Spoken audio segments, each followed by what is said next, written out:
नमस्कार। चलिए केंद्रीय बजट 26-27 की बड़ी बड़ी घोषणाओं को आसान भाषा में समझते हैं।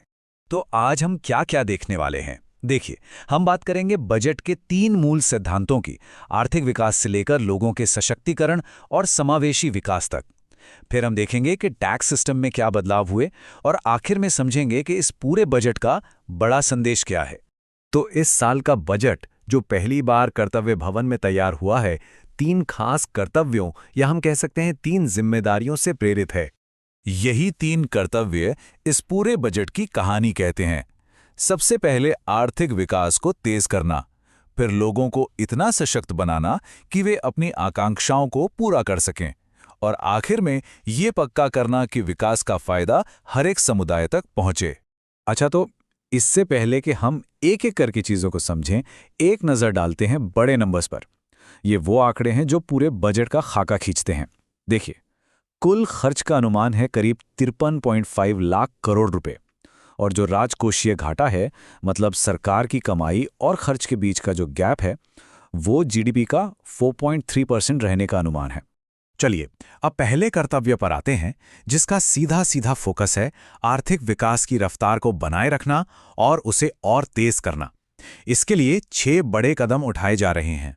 तो सबसे पहली बड़ी बात, इंफ्रास्ट्रक्चर पर होने वाला खर्च। सरकार इसमें भारी भरकम 12.2 लाख करोड़ रुपए लगा रही है, जो पिछले साल से भी ज्यादा है। अब इसका मकसद क्या है?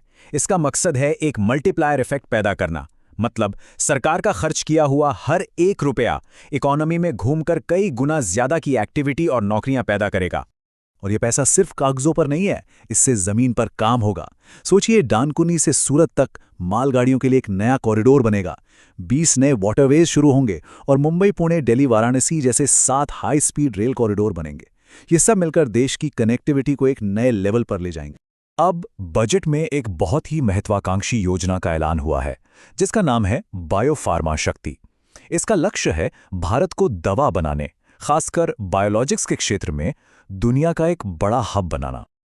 और ये सिर्फ एक सपना नहीं है, इसके लिए सरकार ने अगले 5 सालों में 10,000 करोड़ रुपए का बजट भी रखा है। इस पैसे से रिसर्च और मैन्युफैक्चरिंग का एक पूरा इकोसिस्टम तैयार किया जाएगा। बजट में छोटे और मझोले उद्योगों यानी एमएसएमईज के लिए भी बहुत कुछ है।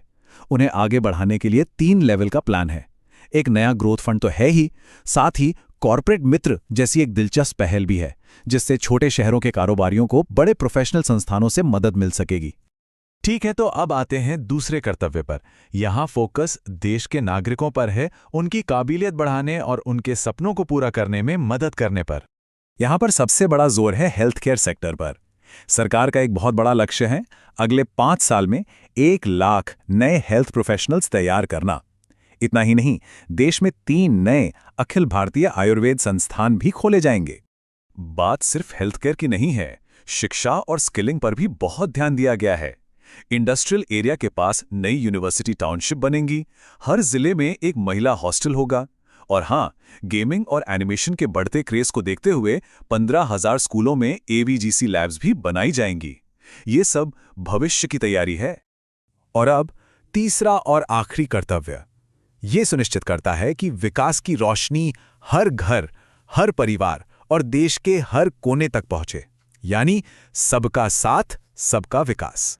इस हिस्से में किसानों की आमदनी बढ़ाने पर खास जोर है। इसमें सिर्फ ज्यादा कीमत वाली फसलों जैसे नारियल और चंदन को बढ़ावा देना ही नहीं, बल्कि भारत विस्तार नाम का एक एआई टूल भी लॉन्च किया जा रहा है, जो किसानों को उनकी भाषा में सही सलाह देगा। बजट में देश के पूर्वी और उत्तर पूर्वी इलाकों के लिए एक टारगेटेड प्लान है। वहां नए इंडस्ट्रियल कॉरिडोर बनाए जाएंगे, टूरिस्ट डेस्टिनेशन विकसित किए जाएंगे और कनेक्टिविटी बेहतर करने के लिए 4,000 ई बसें भी दी जाएंगी, ताकि इन क्षेत्रों में भी विकास की रफ्तार तेज हो। तो चलिए, अब बजट के उस हिस्से पे आते हैं जिसका हम सबको सबसे ज्यादा इंतजार रहता है, यानी टैक्स से जुड़े ऐलान। देखते हैं कि डायरेक्ट और इनडायरेक्ट टैक्स में क्या-क्या बदला है। सबसे पहली और सबसे बड़ी खबर, इनकम टैक्स कानून में एक बहुत बड़ा बदलाव होने जा रहा है। 1 अप्रैल 2026 से एक नया इनकम टैक्स एक्ट लागू होगा। सरकार का वादा है कि इससे नियम आसान होंगे और फॉर्म भरना भी ज्यादा सरल हो जाएगा। अच्छा, अब विदेश घूमने जाने वालों के लिए एक बहुत बड़ी खुशखबरी है। टूर पैकेज पर जो टीसीएस लगता था, यानी टैक्स कलेक्टेड एट सोर्स, उसे बहुत बहुत आसान कर दिया गया है। पहले जो ये 5% और 20% की अलग-अलग दरें थी ना, उन सबको हटाकर अब सीधा सीधा 2% कर दिया गया है। तो अब हिसाब किताब काफ़ी सरल हो जाएगा। टैक्स फाइलिंग को और आसान बनाने के लिए भी कई कदम उठाए गए हैं। जैसे अगर रिटर्न भरने में कोई गलती हो गई तो उसे ठीक करने के लिए अब 31 मार्च तक का समय मिलेगा। साथ ही अपनी विदेशी कमाई घोषित करने के लिए भी एक बार का मौका दिया जा रहा है, जिससे लोगों का कंप्लायंस का बोझ कम होगा। इनडायरेक्ट टैक्स की बात करें तो कस्टम ड्यूटी में भी बड़े बदलाव किए गए हैं।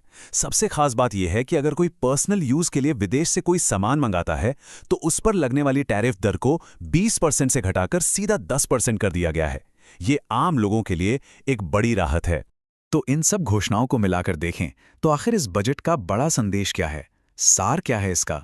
देखिए, इस बजट का सबसे बड़ा संदेश है संतुलन। एक तरफ तेज आर्थिक विकास की महत्वाकांक्षा है और दूसरी तरफ यह सुनिश्चित करना है कि कोई भी पीछे न छूटे। मतलब भारत दुनिया से भी जुड़ेगा और अपनी आंतरिक मजबूती को भी बढ़ाएगा।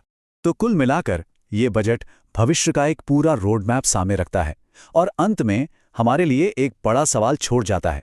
क्या विकास, सशक्तिकरण और समावेश के बीच संतुलन साधने वाले ये सुधार भारत को 2047 तक एक विकसित राष्ट्र बनाने के सफर में और तेजी ला पाएंगे?